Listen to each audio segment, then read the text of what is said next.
She settled when she married you. He said it quietly, like he was doing me a favor by telling me the truth.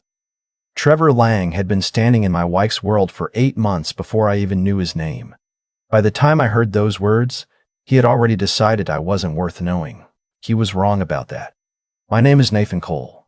I'm 47 years old, and I've spent the last 19 years as a structural engineer, the kind of man who figures out why buildings don't fall down. I'm not flashy. I don't wear expensive cologne or drive a car that announces itself from 2 blocks away. I fix things. I solve problems.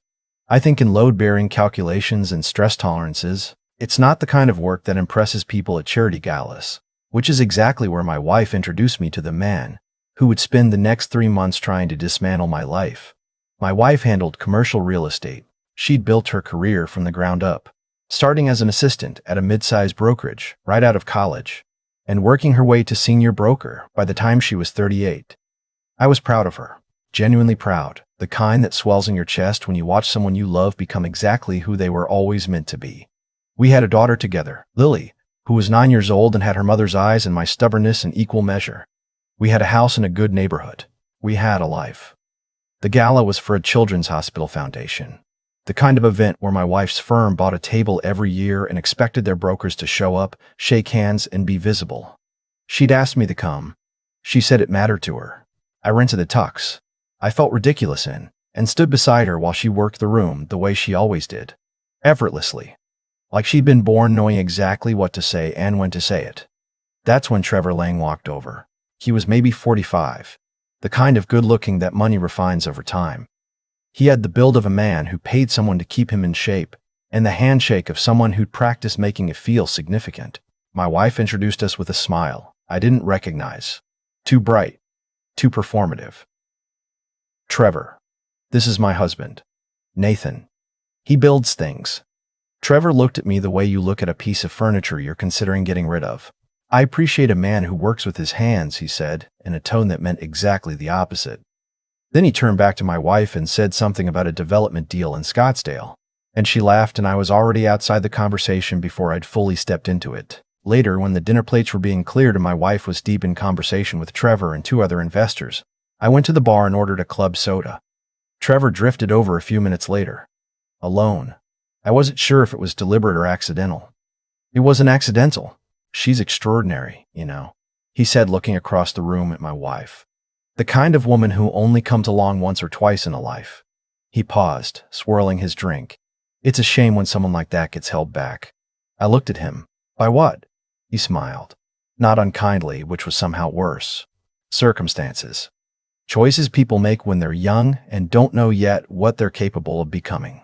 She settled when she married you, Nathan. I think somewhere inside she knows that now. I'm just glad she's starting to figure out what she actually deserves. I didn't say anything. I stood there with my club soda, and I looked at this man who had just told me, in the middle of a fundraising dinner, that my marriage was a mistake. My wife was correcting. I kept my face neutral because I've spent 20 years reading stress points and structural diagrams, and I knew something Trevor Lang did not. The quietest cracks are the ones that bring everything down. That night my wife and I drove home mostly in silence. She said she was tired. She said the event ran long. She said she'd had too much champagne. All of it was probably true. None of it was the whole truth, and I think I already knew that. I think I'd known for a while and had been doing what a lot of men do, which is build a wall between what you feel and what you're willing to see. When she fell asleep, I lay in the dark and thought about the way she'd laughed at something Trevor said. Not her regular laugh. The one I knew. The one she gave Lily when she did something ridiculous. This was different. Lower. Warmer. The kind of laugh you give someone when you want them to know you find them interesting. I got up at 2 in the morning and sat at the kitchen table with a glass of water and my laptop. I told myself I was checking project specs. I wasn't. I opened her email account. The one she used for work. The one she'd asked me to organize her calendar from last spring and never revoked my access to. I'm not proud of that. I also can't say I regret it. There were 47 messages from an address I didn't recognize, sent over the past 4 months. I opened the most recent one. It was brief. Tomorrow after the Hargrove showing. Same place. And she had replied with a single word. Yes. I sat with that for a long time. Then I scrolled back through all 47. The early ones were about a property deal, legitimately. They shifted somewhere around month 2. Inside references I didn't understand. Jokes about things they'd done together. A message from him that said, "I keep thinking about what you said, that you built the right life but married the wrong person." She hadn't argued with that. She'd said, "I don't want to talk about it yet. I need more time." I closed the laptop. I didn't cry. I didn't break anything. I sat in my kitchen at 2:30 in the morning and thought about Lily asleep upstairs, and the mortgage we'd refinanced 18 months ago, and the structural integrity of a life when one of its load-bearing walls has been quietly rotting for God knows how long.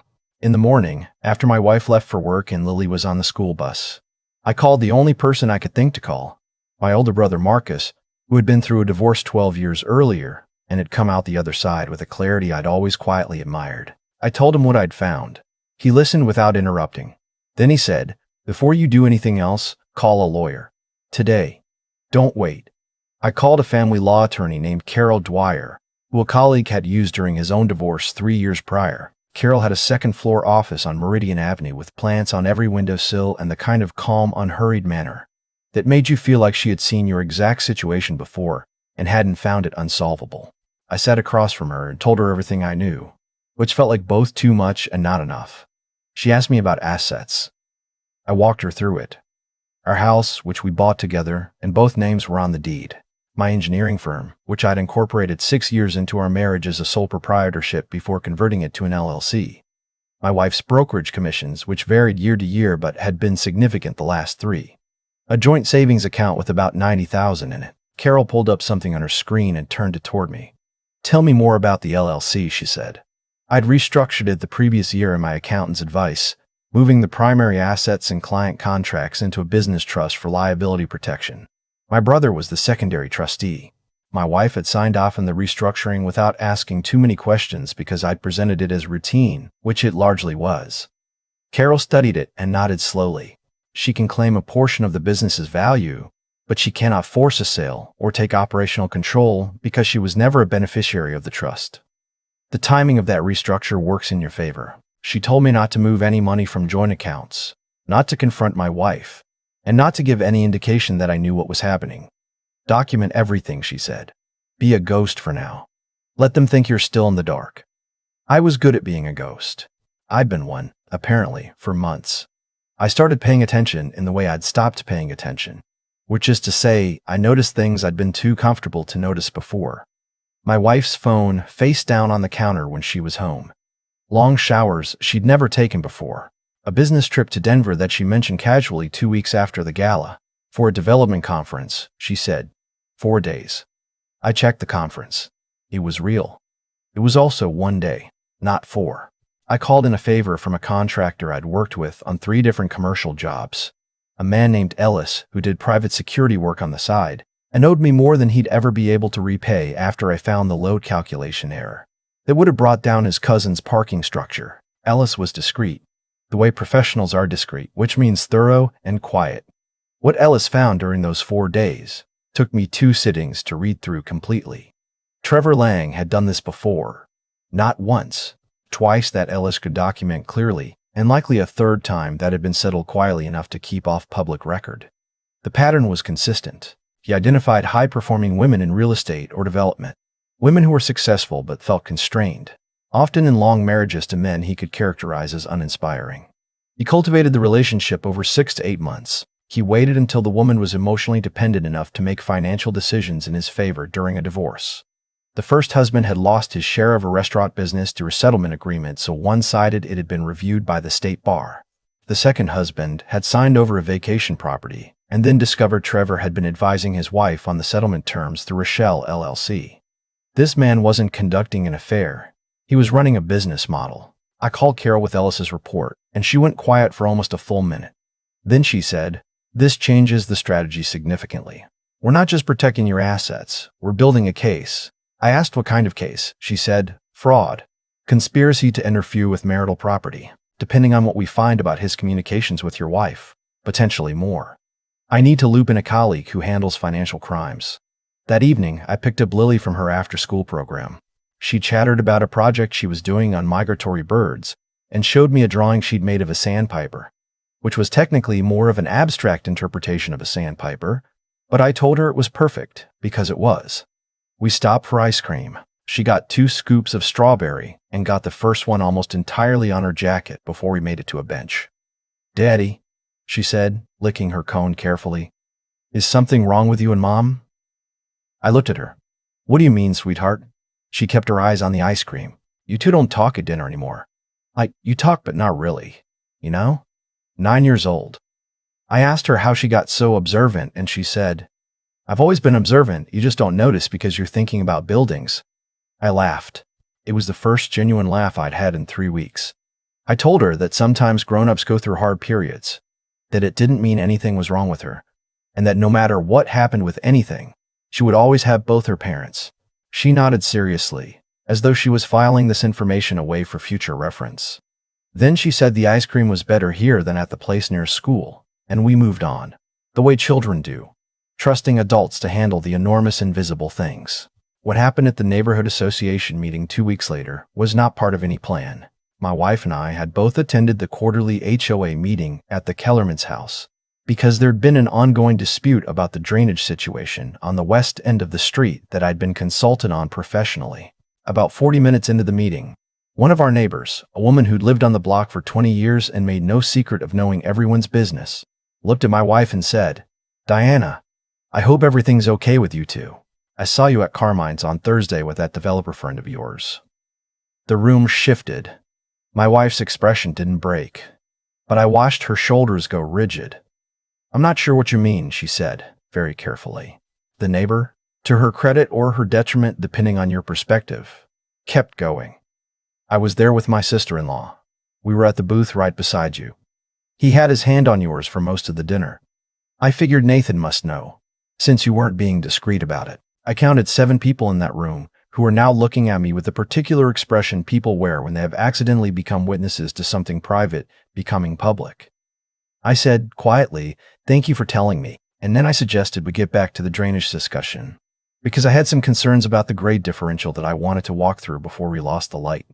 My wife left the meeting early. I stayed until the end. She was in the kitchen when I got home, standing at the counter with a glass of wine she hadn't touched. She looked at me with an expression I recognized because I'd seen it on clients when I told them the building had more problems than they wanted to pay for. It was a look of someone who had known a conversation was coming and had not adequately prepared for it. "I'm not going to have this fight tonight," she said. "I'm not here to fight," I said. I sat down at the table. "I'm here because I want to understand when you decided that what we built together wasn't worth keeping." She said I didn't understand what her life had become. She said she felt invisible in our marriage. She said Trevor made her feel seen. I listened to all of it. I asked her if she knew about the other marriages. She said that was gossip, that people said terrible things about successful men. I told her I had documentation. She told me I'd hired someone to dig up dirt because I was threatened by him. I said I hired someone because I was trying to protect our daughter's future, not mine. She went upstairs. I called my father-in-law the next morning. My wife's father, Gerald, was 71 years old and had spent his career as a civil trial attorney before retiring to a small place in Flagstaff where he grew tomatoes and argued with cable news. He had liked me from the start, not effusively, but in the solid, understated way that men of his generation expressed approval, which was by showing up when it mattered and saying what they thought without decoration. I told him everything. I sent him the documentation Ellis had compiled on Trevor. I sent him the email chain. I told him about the 4-day trip that was a 1-day conference. I told him about the asset structure and what Carol had found and what the other 2 husbands had gone through. Gerald was silent for longer than anyone had been silent with me during this entire process. Then he said, "Nathan, I'm going to call her mother, and then we're going to fly out. Don't tell her we're coming." They arrived on a Wednesday. My wife opened the front door to find her parents standing there with luggage and her father's expression, which, as a former trial attorney, he had refined over 5 decades into something that communicated precisely the right amount of gravity, without theatrical excess. Her mother went straight to Lily and took her to the backyard to look at the garden. Gerald sat his daughter down in the living room. I stayed in the kitchen. I don't know exactly what was said. I heard her voice rise once, and I heard Gerald say something in a low, firm tone that I couldn't make out. And then it was quiet for a long time. When her mother came back inside from the yard, she sat down across from me at the kitchen table and took my hands in both of hers. She said, "We know what kind of man you are. We've known for 21 years. Whatever happens, that doesn't change."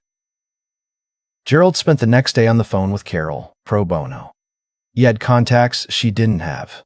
Specifically, he had a former colleague at the state attorney's office who had been looking for an additional complainant in an ongoing investigation into Trevor Lang's financial practices. Gerald's call was apparently the thread that completed the pattern they'd been trying to document. Trevor Lang was arrested on a Thursday morning at his office. The charges were financial fraud, conspiracy to interfere with marital property settlements, and one count of wire fraud related to a shell company he'd used to channel settlement advice while concealing his financial interest in the outcomes. My wife sat in our living room when the news hit her phone, and she found out. I was in the kitchen making Lily's lunch for school. I heard a sound I'd never heard from her before. A short, compressed noise that wasn't quite a sob and wasn't quite nothing. I finished making the sandwich. I put it in the bag. I walked to the doorway. She looked up at me with an expression I can only describe as someone realizing they had been made into a fool by someone they trusted entirely. Not grief, exactly. Something harder and colder than grief. "He told me you'd hired someone to manufacture those records," she said. "He told me it was what abandoned husbands do when they can't accept that a marriage is over." "I know," I said. I believed him. "I know that too." She asked me if I hated her. I thought about it honestly. The way I think about structural problems, tracing back along the stress points to see where the failure originated and whether it was fundamental or a matter of bad conditions and worse timing. I told her I didn't hate her. I told her I was sad in a way that didn't have a clean name. I told her the only thing I needed from her now was for us to be decent to each other for Lily's sake, and that everything else we could figure out through our attorneys. She nodded. She said she was sorry. I believed her. The divorce process took 7 months. Carol and Gerald together were, in my admittedly biased estimation, extraordinary. The business trust held. My wife received a fair settlement from joint marital assets. The house was sold and split, and she relocated to take a position at a brokerage in Portland, where her college roommate was a partner. Our arrangement for Lily was joint legal custody.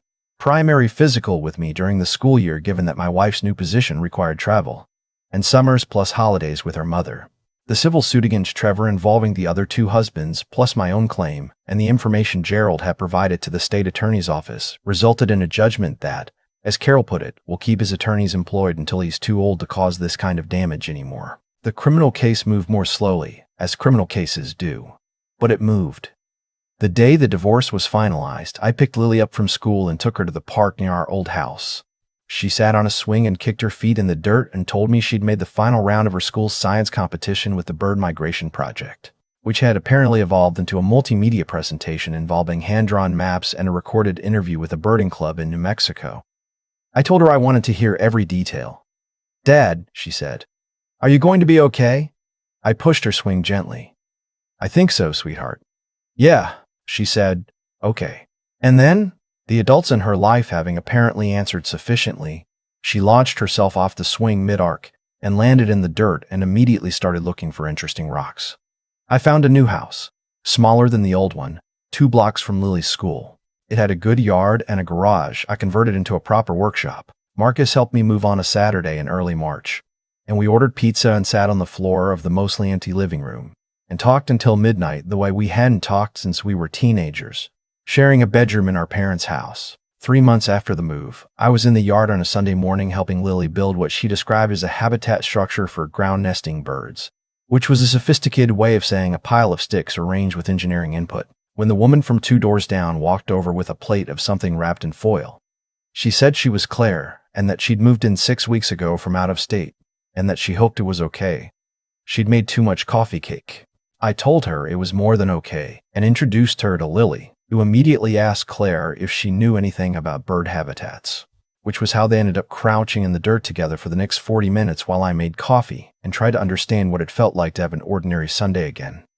Claire was a pediatric occupational therapist. She had an 11-year-old son named Marcus, same name as my brother, which Lily found inexplicably funny every time it came up.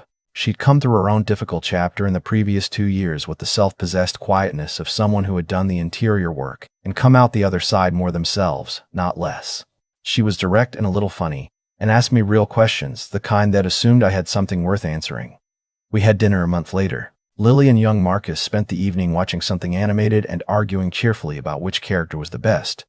And Claire and I sat on the back porch after and talked for 3 hours without noticing the time pass. At one point she asked me, "How do you come out of something like that and not become someone who can't trust anyone?"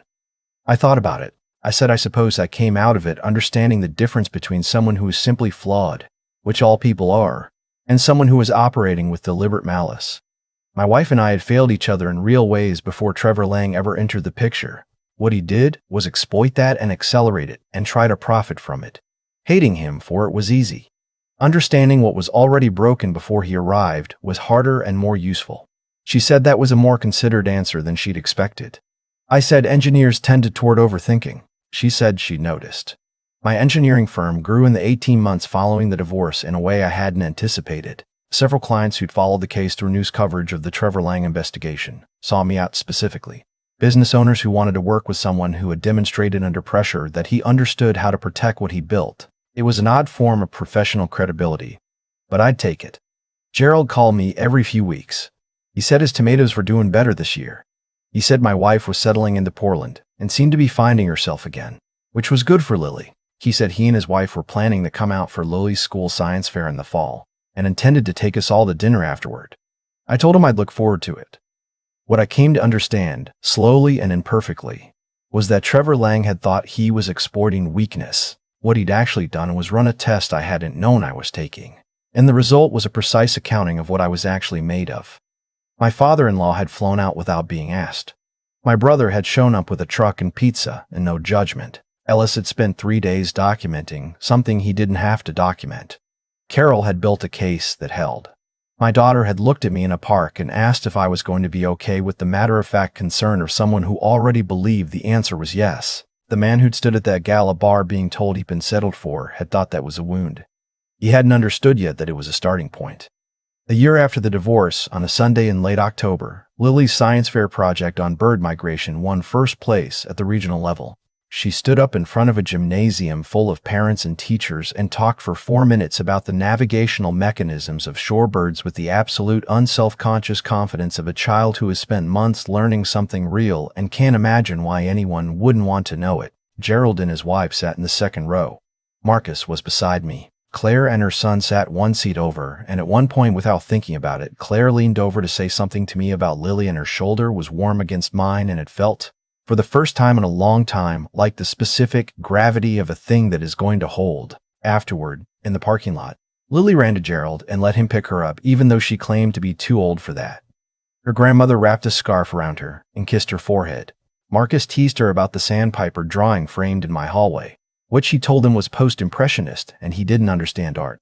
Claire's son asked Lily if shorebirds could theoretically be trained, and the two of them were deep in an analysis of this question before we reached the cars.